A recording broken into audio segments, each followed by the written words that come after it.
बेटी और बहू की कहानी। माँ, मैं बहुत थक गई हूँ घर संभालते संभालते। यहाँ मेरी थकान किसी को नजर नहीं आती। कुछ दिन आराम करना चाहती हूँ। सोच रही हूँ कुछ दिनों के लिए अपने मायके आ जाऊँ। आते हुए अपने बच्चों को भी साथ ले आऊंगी। वे वहीं से स्कूल चले जाएंगे। आखिर एक ही शहर में ससुराल और मायका होने का कुछ तो फायदा मिले। नमिता ने फोन पर अपनी माँ से कहा। कमला जी ने दूसरी तरफ से कहा, हाँ बेटा, जब तेरी इच्छा हो आ जाना। आखिर ये तेरा भी तो घर है। ठीक है माँ, तो मैं कल ही आ जाऊंगी।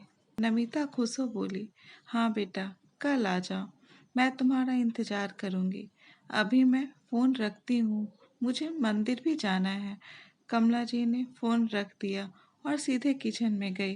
किचन में खाना बना रही बहू से बोली, अरे आराध्या सुनो, कल तुम्हारी ननद आ रही है। आज बाजार जाकर फल सब्जी और मिठाइयाँ लेकर आना।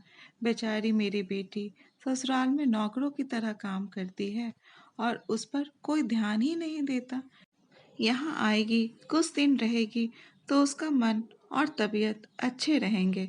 सास के मुंह से ऐसी बातें सुनकर आराध्या का चेहरा उतर गया।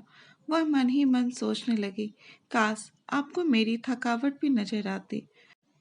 मैं भी दिन रात झाड़ू पोछा बर्तन खाना बनाना मार्केट जाना और हर वो काम करती हूँ जिससे हमारे परिवार को कोई दिक्कत ना हो। काश आप मुझ पर भी ध्यान दे पाती। आपकी बेटी तो जब मन में आता है तब यहाँ आ जाती है, लेकिन मैं साल में एक बार ही अपनी माँ के पास जाती हूँ, तब भी आपको प्रॉब्लम होती है। मैं भी इंसान हूँ, मेरा भी मन होता है। मुझे भी लगता है अपने माँ के पास जाकर थोड़ा आराम करूँ, सुख दुख की दो चार बातें करूँ, अपना मन हल्का करूं। भगवान, अब तुम ही कुछ करो ताकि मेरी सास की आंखें खुले और उसे मेरी थकावट भी नजर आए। शाम तक भगवान ने जैसे आराध्या की सुन ली और उसके ननद का फोन आया। ननद ने अपनी माँ से कहा कि उसकी सास ने उसे मायके आने के लिए मना कर दिया है, इसलिए इस बार वो नहीं आ सकती। कमला जी बोली, ऐसे कैसे मना कर दिया? पहले तो कभी वो तुम्हें आने के लिए नहीं रोकती थी, इस बार भला क्या हो गया? लाओ, मेरी बात कराओ, उनको मैं समझाती हूँ। नमिता ने फोन अपनी सास के पास दिया। कमला जी ने कहा, नमस्कार समधन जी, आपसे कुछ कहना था। समधन जी ने कहा, कहिए। दरअसल नमिता कल अपने मायके आना चाहती है, अगर आप उसे भेज दे तो अच्छा रहेगा। नमिता की सास ने कहा, देखिए समधन जी, आपकी बेटी मायके जाकर रहे, इस बात के लिए हमने उसे कभी नहीं रोका और इस बात से हमें कोई प्रॉब्लम है भी नहीं। कुछ दिनों पहले मैं अपने रिश्तेदार की शादी में गई थी। वहाँ आपकी बहू आराध्या की माता जी से मिलने का मौका मिला। उनसे गपशप करने के दौरान उनकी बातों से पता चला कि आराध्या को साल में एक ही बार अपने मायके जाने को मिलता है और वह भी बहुत कम समय के लिए।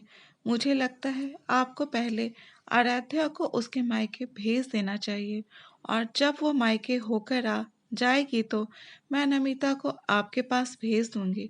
एक बहुत ज़रूरी बात जो मुझे लगता है आपको समझ लेनी चाहिए कि आपको अपनी बहू को भी बेटी की तरह या बेटी से भी ज़्यादा प्यार देना चाहिए। उसे भी मायके जाने की इच्छा होती होगी। हो सकता है नमिता के वहाँ आने से उसकी आवभगत करने के लिए आप उसे उसके मायके नहीं भेजती होंगी, या फिर वो आपसे कुछ कहने से अभी डरती हो। अगर आप उसको घर में ही कैद रखेंगी तो एक दिन ऐसा आएगा जब वो आपके खिलाफ बोलने लगेगी। फिर वो आपकी सुनेगी भी नहीं और जब चाहे तब अपने मायके जाएगी। ऐसी परिस्थिति आए, इससे अच्छा है कि आप ही कुछ बदलाव अमल में लाएं जिससे आपका रिश्ता और रिश्ते की मिठास खराब ना हो। कमला जी को अपने समधन के हर एक शब्द में सच्चाई नजर आई। उन्हें महसूस हुआ कि उन्होंने अपनी बेटी के प्यार में अंधे होकर कभी भी अपनी बहू के मन का विचार नहीं किया। उन्होंने हमेशा ही अपनी बेटी को अपनी बहू से ऊपर रखा। दूसरी तरफ नमिता भी अपनी भाभी के बारे में हो रही इस बातचीत को सुन रही थी। उसने भी रियलाइज़ किया कि वह कभी भी अपनी भाभी के साथ ठीक से बात नहीं करती और जब जब वो अपने मायके जाती तो भाभी थोड़ी उदास रहती है।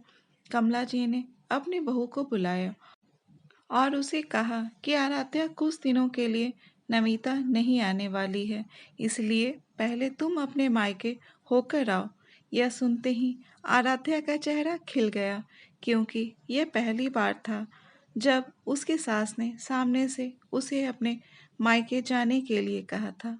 अगले दिन आराध्या अपने मायके गई और इस बार एक दो दिन नहीं, पूरे हफ्ते भर रहकर आई। अपने माँ बाप से, अपने रिश्तेदारों से मिलकर आई और जब वो लौट कर आई तो उसका चेहरा खिला हुआ था, उसकी आंखें चमक रही थी। आराध्या के आने के बाद नमिता भी अपने मायके आई और इस बार वो खुद सामने से अपनी भाभी से खुशी खुशी मिली और अच्छे से बात की। नमिता ने अपनी माँ से बात करके उन्हें भी अच्छे से समझने में मदद की कि वह कहीं न कहीं आराध्या के साथ गलत व्यवहार कर रहे थे। दूसरी तरफ आराध्या अपने ससुराल वालों के बदले रवैये से बहुत खुश थी। अब वो खुशी-खुशी सबका ध्यान रखती और हर काम प्यार से करती। वह ध्यान रखती कि कोई भी ऐसी बात या काम ना करे जिससे घर में तनाव का माहौल पैदा हो।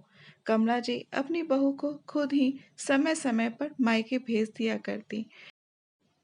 एक छोटे से बदलाव ने सास बहू और भाभी ननद के बीच की कड़वाहट को दूर किया और रिश्तों को और भी ज़्यादा मीठा और मजबूत कर दिया। दोस्तों, ये कहानी आपको कैसी लगी कमेंट बॉक्स में ज़रूर बताएं और अगर कहानी अच्छी लगी हो तो कहानी को लाइक, शेयर और चैनल को सब्सक्राइब ज़रूर करें। कहानी सुनने के लिए धन्यवाद।